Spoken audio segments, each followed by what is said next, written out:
আসসালামু আলাইকুম রহমতুল্লাহি ওবরাকাতু। আলহামদুলিল্লাহ। আপনি কি কোরআন পড়তে পারেন? কোরআন পড়েন ঠিকই, কিন্তু অনেক সময় মনে হয় হরফের উচ্চারণগুলো ঠিকমতো হচ্ছে কিনা, মাখরাজ ঠিকমতো হচ্ছে কিনা, তারপরে তাজবিদগুলো নিয়মকানুনগুলো ঠিকমতো আদায় করতে পারতেছেন কিনা।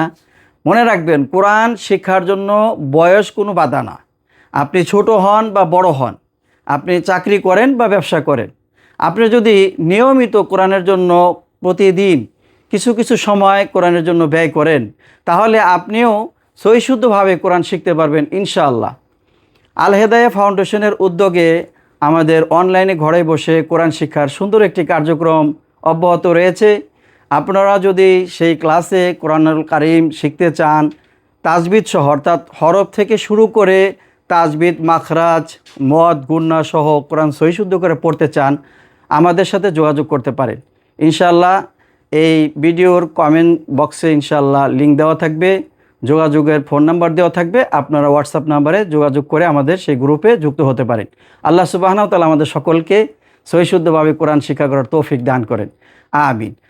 আসুন তাহলে আজকে আমরা অল্প কয়েকটি হরফ অর্থাৎ কোরআনের সর্বপ্রথম যে শুরু, সেটা হলো কি আরবি 29 হরফকে সহিশুদ্ধ করে পড়া।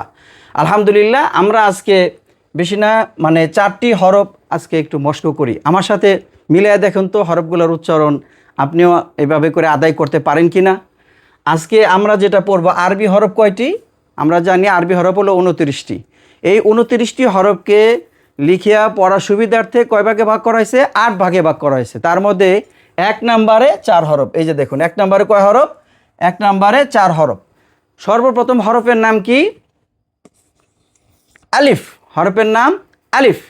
আলিফ কোথা থেকে উচ্চারণ হয়? প্রত্যেকটা হরফ আমরা শেখার সময় কি করব? মাখরাজ সহ পড়ার চেষ্টা করব। আরবিতে বলা হয় মাখরাজ, যার বাংলা অর্থ হলো হরফ উচ্চারণের স্থান। তাহলে আলিফ কোথা থেকে উচ্চারণ হচ্ছে?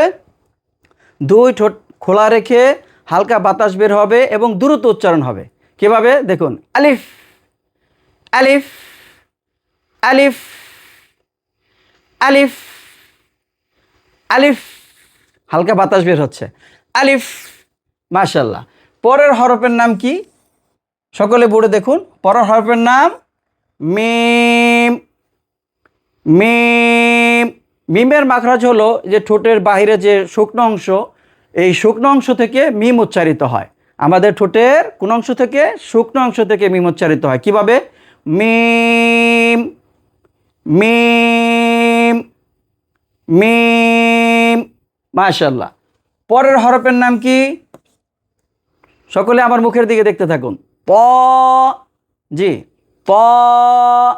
তয়ের মাখরাজ কোথা থেকে, ত কোথা থেকে উচ্চারিত হয়? জিহ্বার আগা সামনের উপরে 2 দাঁতের গোড়ার সঙ্গে লাগায়া। জিহ্বার আগা সামনের উপরে 2 দাঁতের গোড়ার সঙ্গে লাগায়া প প প। মাশাআল্লাহ। তারপরের হরফের নাম জ। জ। জয়ের মাখরাজ হলো জিহ্বার আগা সামনের উপরে 2 দাঁতের আগার সঙ্গে লাগায়া। খেয়াল করেন, জ জ। তাহলে আমরা আজকে দেখছি টোটালে কয়টা হরফ শিখলাম? 4টা হরফ শিখলাম আলহামদুলিল্লাহ। প্রথম হরফের নাম আলিফ। আলিফ। পরের হরফের নাম মিম। মিম। তারপরের হরফের নাম ত। ত। তারপরের হরফের নাম জ। জ।